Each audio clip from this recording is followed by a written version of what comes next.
अस्सलाम वालेकुम dear students. आज के इस वीडियो लेक्चर में हम क्लास 9th इंग्लिश के unit number 6 the visit of Menlo park की ट्रांसलेशन करेंगे, उर्दू ट्रांसलेशन करेंगे। मेनलो पार्क क्या है? आपको पता है अमेरिका की 50 स्टेट्स हैं, उनमें से एक स्टेट कैलिफोर्निया है, उसका एक सिटी है मेनलो पार्क। तो the visit of Menlo park क्या हुआ? मेनलो पार्क का जादूगर, ठीक है, जिस बंदे के बारे में हम पढ़ने जा रहे हैं, सारी बात है, उसने कोई अनोखा काम किया होगा जिसकी वजह से लोग उसे the visit of Menlo park कहना शुरू हो गया। और उसी टाइटल का नाम इन्होंने इस चैप्टर का नाम भी दे दिया, the visit of Menlo Park. पढ़ते हैं क्या कह रहे हैं। कह रहा है there have been many scientists who brought comforts in the life of human beings through their discoveries and inventions.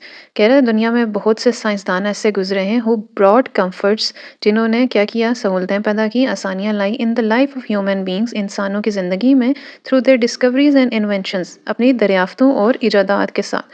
ठीक है, फुल लाइन ट्रांसलेशन क्या होगी? बहुत से साइंसदान ऐसे गुजरे हैं जिन्होंने अपनी दरियाफ्तों और इजादात के ज़रिए इंसानों की ज़िंदगी में बहुत सी आसानियां या सहूलियात पैदा की।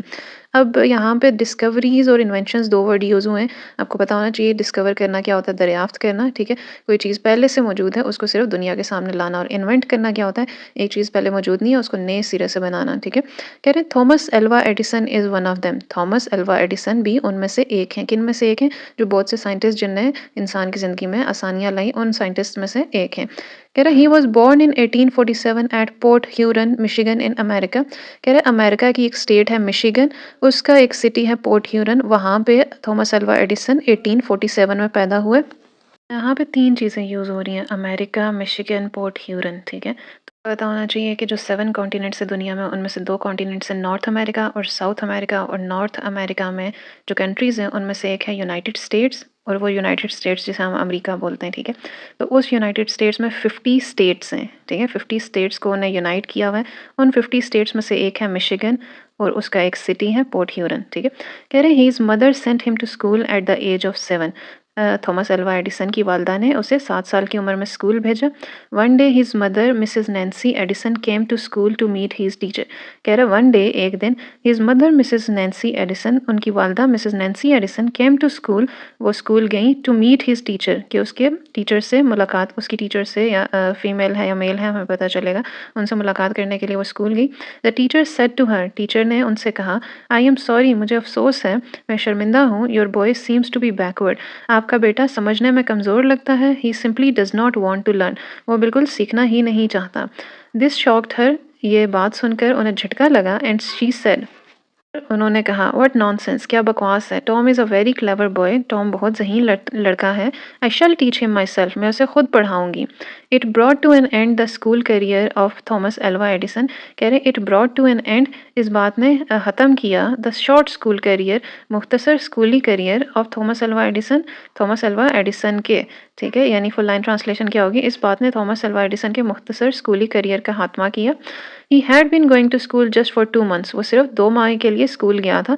Mrs Edison soon taught Thomas to read and write, Mrs Edison ने जल्द ही थॉमस को पढ़ना और लिखना सिखा दिया। आफ्टर दैट, उसके बाद, शी लेट हिम लर्न, उन्होंने उसे सीखने दिया, अकॉर्डिंग टू हिज टेस्ट, उसकी दिलचस्पी के मुताबिक। फुल लाइन ट्रांसलेशन क्या होगी, उसके बाद उन्होंने उसे उसकी दिलचस्पी के मुताबिक सीखने दिया। Before he was 10 years old, कह रहे 10 साल की उम्र से पहले ही, ही वॉज रीडिंग बुक्स, वो किताबें पढ़ रहा था, विच वर स्टडीड एट यूनिवर्सिटीज़, जो यूनिवर्सिटीज़ में पढ़ाई जाती थी। 10 साल की उम्र से पहले ही वो किताबें पढ़ रहा था जो यूनिवर्सिटीज़ में पढ़ाई जाती थी। His favourite subject was science, उसका पसंदीदा मजमून साइंस था। ही turn the seller of his home into a laboratory. Seller क्या होता है? तहाना होता है, बेसमेंट होता है। कह रहे ही turn the seller of his home into a laboratory, उसने अपने घर के तहाने को एक लेबॉर्ट्री यानी तजुर्बा गाह में तब्दील कर दिया। He performed all kinds of experiments there, वो वहाँ ऑल काइंड्स, तमाम इकसाम के तजुर्बात करता था। The telegraph had just been invented by Samuel Morse. कह रहे हैं सैमुअल मोर्स ने टेलीग्राफ अभी हाल ही में इन्वेंट किया था, यानी इजाद किया था। Tom was more interested in that than anything else. कह रहे हैं टॉम को उसमें किसी और चीज़ से ज़्यादा दिलचस्पी थी। The idea of his teacher was wrong, उसके उस्ताद का ख्याल गलत था। टॉम के, थॉमस एल्वा एडिसन के उस्ताद का ख्याल गलत था। He proved himself to be a clever scientist, उसने वो खुद को एक ज़हीन साइंसदान साबित किया। Well still a young man, एक नौजवान होने के बावजूद, Thomas Edison earned more than 140,000 American dollars with his inventions. कह रहे हैं एक नौजवान होने के बावजूद थॉमस एडिसन ने अपनी इजादात से 1,40,000 अमेरिकी डॉलर्स से ज़्यादा कमाया। मैनी मोर फॉलोड, यानी उन 1,40,000 अमेरिकी डॉलर्स के बाद और भी बहुत से पैसे आए। By the time he died, जिस वक्त उसका इंतकाल हुआ, Edison had written 2500 books. Edison ने 2500 किताबें लिखी थी with notes each containing 300 pages, जिनमें से हर एक में 300 सफ़ात वाले नोट्स थे। इन 1876 में Edison set up a laboratory at Menlo Park. Edison ने मेनलो पार्क में एक लेबॉर्ट्री यानी तजुर्बा गाह कायम की। His first job at Menlo Park was to improve the telephone. कह रहे मेनलो पार्क में उसकी पहली नौकरी क्या थी? To improve the telephone for Western Union. Western Union के लिए टेलीफोन को बेहतर बनाना था। Which was a great telegraph company, जो कि वेस्टर्न यूनियन की बात करें, जो कि एक अजीम टेलीग्राफ कंपनी थी। The telephone had just been invented by Alexander Graham Bell. कह रहे टेलीफोन अभी हाल ही में अलेक्जेंडर ग्राहम बेल ने इजाद किया था। It was a clumsy instrument. Clumsy का मतलब होता है भद्दा, बेढंग का, यानी कि अभी वो अपनी परफेक्ट फॉर्म में नहीं था। लिखा है it was a clumsy instrument, वो एक बेढंग का इंस्ट्रूमेंट यानी आला था। And could only be used over short distances, और सिर्फ मुख्तसर फासले तक इस्तेमाल किया जा सकता था। Edison improved it in 2 years। Edison ने उसे 2 सालों में बेहतर बना दिया। The western union made tests over a line of 140 miles long. Western union ने 140 मील लंबी लाइन पर तजुर्बात किए, यानी कि 140 मील तक। पहले तो वो शॉर्ट डिस्टेंसेस पे फ़ोन काम कर सकता था ना, टेलीफोन, फिर उन्होंने लंबी लाइंस पे टेस्ट करना शुरू किया कि 140 मील्स तक वो टेस्ट यानी कि वो काम कर सकता है या नहीं। द टेस्ट्स वर सक्सेसफुल, ये तजुर्बात कामयाब हुए। And the western union paid Edison $100,000, और वेस्टर्न यूनियन ने एडिसन को $1,00,000 अदा किए। Edison then turn to another invention. उसके एडिसन एक दूसरी इन्वेंशन यानी इजाद की तरफ मुड़ गया। द फोनोग्राफ, ये फोनोग्राफ था, which was later on called the gramophone, जिसको बाद में ग्रामोफोन कहा गया। ग्रामोफोन क्या है? एक म्यूजिकल इंस्ट्रूमेंट है जिसमें आप एक डिस्क रखते हो, और ये यहाँ पे एक रोटेटिंग नीडल है, वो इस डिस्क के ऊपर मूव करती जाती है और एक प्ले होता जाता है। आगे बढ़ते हैं। कह रहे it was the phonograph which was later on called the gramophone. ये फोनोग्राफ था जिसे बाद में ग्रामोफोन कहा गया। One day he called his workman. एक दिन उसने अपने मजदूर को, काम करने वाले को बुलाया। गेव हिम अ स्केच, उसने उसे एक खाका दिया। एंड सेड, और कहा, मेक मी दैट मशीन, मुझे वो मशीन बना कर दो। The workman stared at the sketch with notes beside it. Workman ने यानी मजदूर ने स्टेयर्ड, घूरा, एट द स्केच यानी उस खाके को घूरा, विद नोट्स बिसाइड इट, जिसके साथ नोट्स भी थे।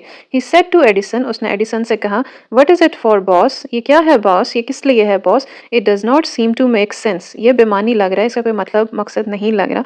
एडिसन स्माइल्ड, एडिसन मुस्कुराया। एंड सेड, और कहा, you will see when you bring it back to me, तुम्हें ये तब पता चलेगा जब तुम ये मशीन मेरे पास वापस लाओगे। Everyone in the workshop stared at the machine with wonder. Workshop में मौजूद हर शख्स ने उस मशीन को वंडर यानी हैरत से देखा।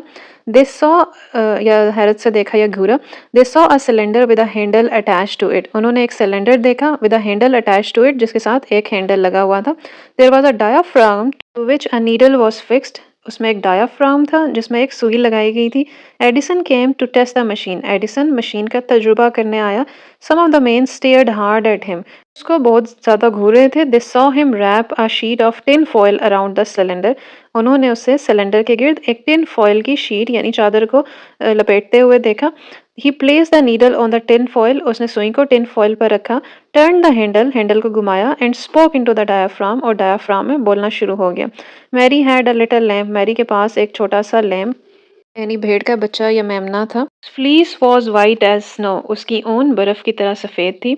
Edison finish the verse. Edison ने यह मिसरा मुकम्मल किया। Then he set the needle back at the starting point. फिर उसने सुई को स्टार्टिंग पॉइंट यानी इब्तदाई नुक्ते पर वापस रखा। And turn the handle again, और हैंडल को दोबारा घुमाया। नीडल और ये डायाफ्राम और ये हैंडल, ये सभी किसके पार्ट्स हैं? ग्रामोफोन के पार्ट्स हैं। और ये ग्रामोफोन की बात कर रहा है कि वहाँ पे रिकॉर्डिंग कैसे स्टार्ट हुई। From the turning cylinder the voice came back. कह रहे घूमते हुए सिलेंडर से आवाज़ वापस आई। Mary had a little lamp. Mary के पास एक छोटा सा मेमना था। It was the strangest thing for the man who heard this. ये उन लोगों के लिए मैन ये उन लोगों के लिए सबसे अजीब बात थी जिन्होंने ये सुना, क्योंकि ये अनोखी एक नई चीज़ होगी थी उनके सामने। Edison was 31 when he invented the gramophone. कह रहे एडिसन 31 साल का था जब उसने ग्रामोफोन इजाद किया।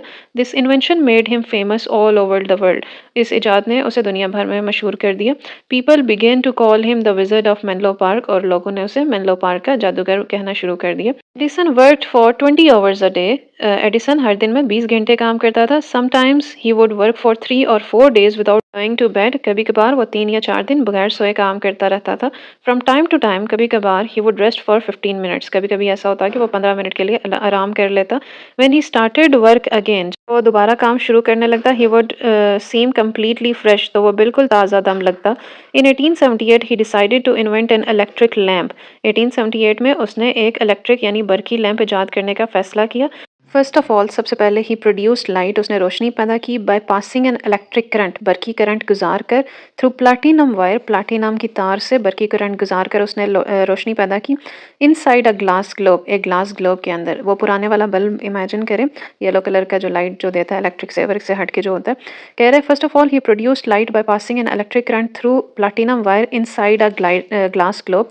इसको उल्टा जब ऐसे लॉन्ग सेंटेंस आ जाए तो आपने एंड से ट्रांसलेट करना स्टार्ट करना होता है. सबसे पहले ग्लास ग्लोब के अंदर उसने एक प्लाटिनम की तार गुजार के उसमें इलेक्ट्रिक करंट पास करके क्या किया, ही प्रोड्यूस्ड लाइट, उसने रोशनी पैदा की.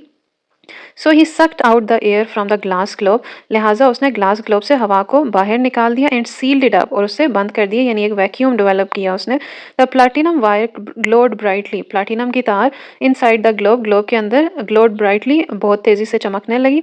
But Edison was not satisfied, लेकिन एडिसन मुतमईन नहीं था. Because platinum is an expensive metal, क्योंकि प्लाटिनम एक महंगी धात है, ये गोल्ड और सिल्वर से भी ज़्यादा महंगी है. इस वजह से उसने कहा कि वो प्लाटिनम यूज़ नहीं कर सकता. फिर उसने क्या किया, ही यूज्ड कॉटन थ्रेड, उसने कॉटन का यानी कपास का धागा इस्तेमाल किया. But it was not strong enough, यानी कॉटन कितनी जल्दी बर्न हो जाता है ये हमें भी पता है. But it was not strong enough to last for long in a lamp, लेकिन वो लैम्प में ज़्यादा देर तक रहने के लिए मजबूत नहीं था. देन वन डे, फिर एक दिन, he saw thin strips of bamboo, उसने बांस की पतली पट्टियाँ देखी. एंड ट्राइड देम आउट, और उनके साथ तजुर्बा किया.